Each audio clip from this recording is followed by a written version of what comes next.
let's cut straight to the chase. This is the official, unofficial announcement from a top West Ham source when asked about Julen Lopetegui following last night's 2-1 win against Wolves.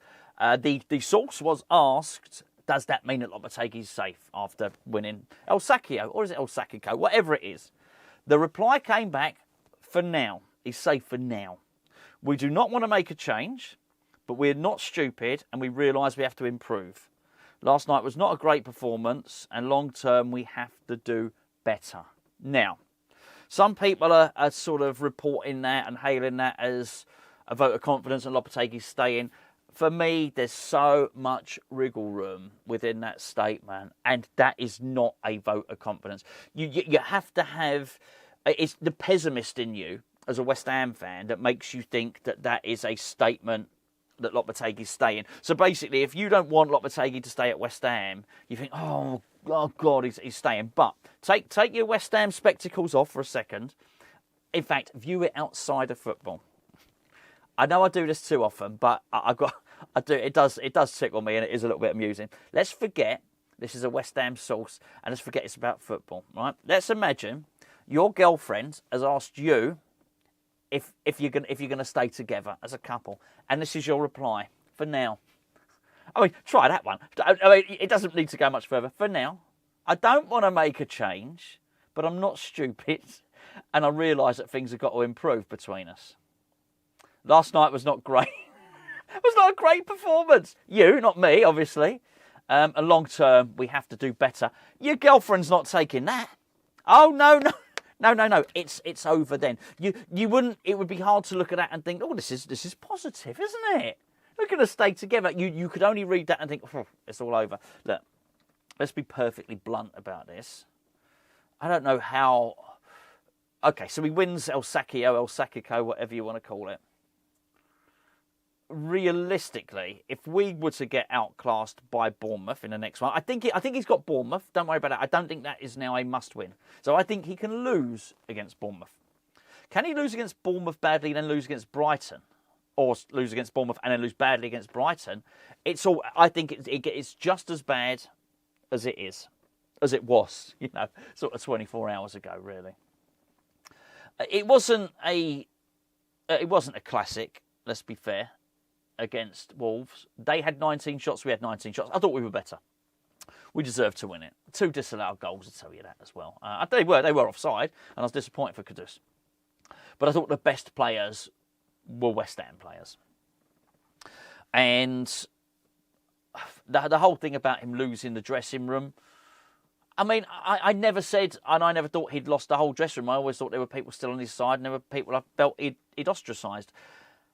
But it's certainly, you couldn't say that Kudus wasn't playing for him. He was. He was trying. He was trying yesterday. He probably might have thought he was going to get 2 goals. Look at the way he celebrated. This was not a man that was disappointed to score a goal.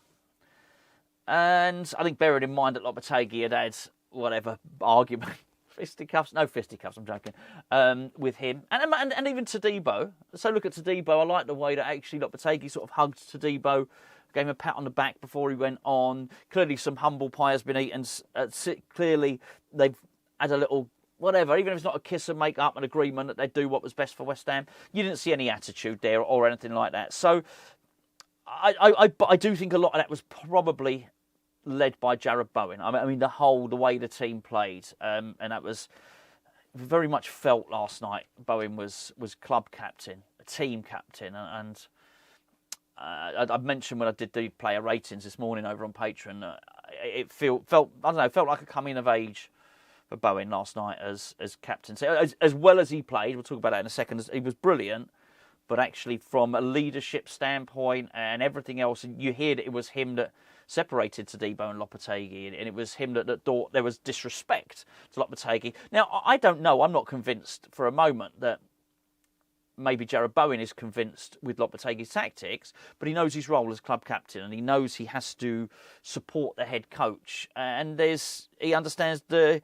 importance of leadership and stuff like that. I just feel he's gone up a level in that, Bowen, and it was highly impressive last night. But I'm not entirely sure where this leaves us, because whilst they had 19 shots, we had 19 shots. if we offer up most other teams 19 shots at the London Stadium at home, they're going to score more than one goal, that's for sure. But I thought, overall, whilst I didn't think it was a brilliant game of football or a brilliant performance, I did feel that a lot of players and enough of the players were playing for Lopetegui. That much I'm very, very certain about. Doesn't mean he's necessarily Mr. Popular, and I still don't think he'll be here until the end of the season. So maybe he's got a bit of a stay of execution, which it'll be a nicer environment on the training ground. I certainly think that's the case for the next week. We play Bournemouth next Monday. We've got plenty of time to talk about that between now and then, but I do think it's going to be a better environment at the training ground. So how much do I read into this vote of confidence? Nothing. I just feel I feel that's done. I don't feel he's here to stay forever. I feel it's no longer just one game. I think, as annoying as this is, I think we might have a 3-game reset. And well, not ideal, is it? Let's be honest on that one. Before I go any further and talk any more about 3-game resets, can I please point in the direction of today's video sponsor, which is Manscaped.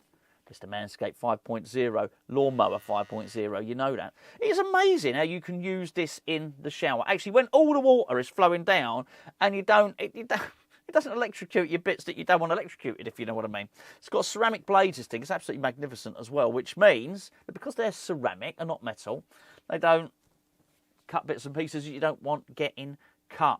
All of their products are absolutely brilliant. My favourite is the beard trimmer. They've also got a brand new range coming out now, and I've got to say, I've got to get my hands on a little bit of that as well. But what I would say is Manscaped are just the best male grooming tools that are on the market at the moment. Nothing comes close. And even when they produce a really good shaver, they don't stop. They put more into it. They do more research and development, more R&D, and they're out there. And then the next thing that comes along is even better. We're going to give you 20% off everything at Manscaped plus free shipping. All you've got to do is go use the link below or just search on Google Manscaped.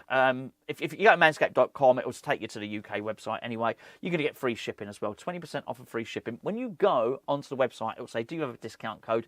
You do. It's Hammers Chat Pubes. Or one word, Hammers Chat Pubes. There's no many pubes left after using one of these bad boys. I can tell you that, particularly with the torch. I didn't realise you could actually turn the torch off.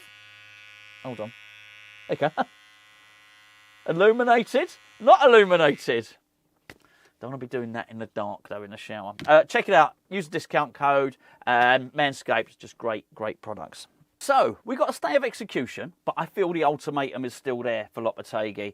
And I doubt the man himself believes he's truly on safe ground. But I want to talk about Jarrod Bowen for a little bit. I don't know if you saw the kerfuffle after the game.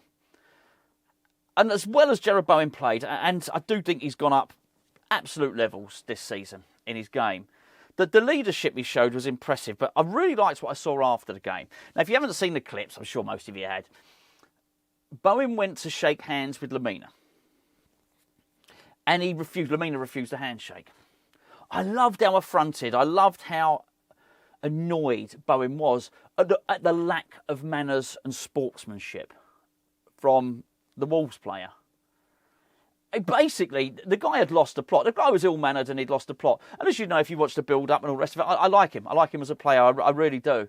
But as a man, he let himself down last night. And I thought Bowen, the way he reacted to it, and there was a bit of a push and a bit of a pull, bit of a tumble. But I think good. Good on Bowen. And I like the way sort of everybody else reacted afterwards. And you could see by the way that some of the Wolverhampton Wanderers staff and players reacted to Lamina, it was absolutely out of order. But it was just one example I felt of Bowen grow. It just seemed to grow in stature. In terms of the playing ability of the guy, his first touch, I felt that really went up a level last season. His awareness now has really increased. He's playing with his head up more. He plays the first-time passes, and I just think his vision in terms of playing 1-2s and looking to get in and amongst other players, opposition players, it's just increased. It's just improved. I thought his goal was majestic. Yeah, okay, I heard the commentators, they can make the case for it being poor defending. I get that, but he'll score those goals against other teams who are not necessarily doing poor defending. My son mentioned at the time he saw it was like one of Salah's goals, and it was, but he's done it so often now, Bowen, it was also very much like one of Jarrod Bowen's goals. And I think fair play to him. He was playing in a position that doesn't suit him at the start when he was played up top on his own. Well, it wasn't on his own. He was trying to link with Kudus quite a lot, to be fair.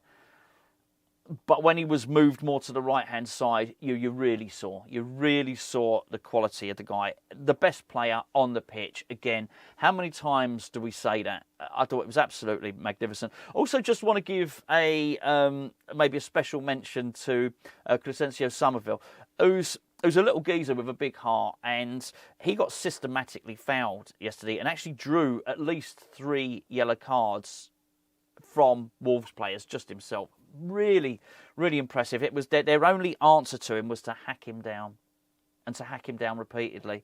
And I just thought he did really well. Really, really well in a way. He kept on picking himself up, dusted himself off, and I thought he was sharp. I thought his chipped pass over to Soler was absolutely brilliant. Absolute genius pass as well. I just thought all round he did really well. And also, let's say a little special mention as well to Mavropanos, who I thought played incredibly well. And it's really difficult to separate the game and the individual performances from the pressure that Lopetegui was under. And now we've got this sort of update today. I just don't feel an awful lot clearer. I guess it was very, very clear, wasn't it? One game to save himself, Wolves, and he did. So if anything, things are less clear now. But I don't think he's out of the woods, not by a long shot. And I feel that he would now... Look, if we beat Bournemouth, I think you can then start to make a case, OK, look, things are getting a little bit better. If he loses to Bournemouth and loses to Brighton, we're back exactly where we were. I'd love to think that there was some improvement, and I guess in terms of us creating chances, maybe that's happened. Maybe we're creating more chances now. But the weakness in terms of other teams being able to get at us remains. And maybe a team better than Wolves might have scored more against us last night. Anyway, overall, got to say, happy we got the win. We needed those, and I'm pleased to look at the league table and only see us, sort of 1 point behind Man U. I know Man U going crap, but it was nice. I don't like us being down near the bottom and all the rest of it. And it's just nice to look at it and think, OK, I don't want to write this season off, I really don't, but at least it's nice to look at it thinking, yeah, OK, we won't go down. Our players are just too good for us to go down. And even with what I think is a mediocre manager in Lopetegui, I still don't think he'll take us down. But, very interesting to look at what's going to happen with Potter now, with Graham Potter, because... sort of almost was promised a job, or so I hear. So the rumour goes anyway. We'll talk about that more tomorrow. Thanks for tuning in. Let us know what you think in the comments below, and I'll catch up with you tomorrow.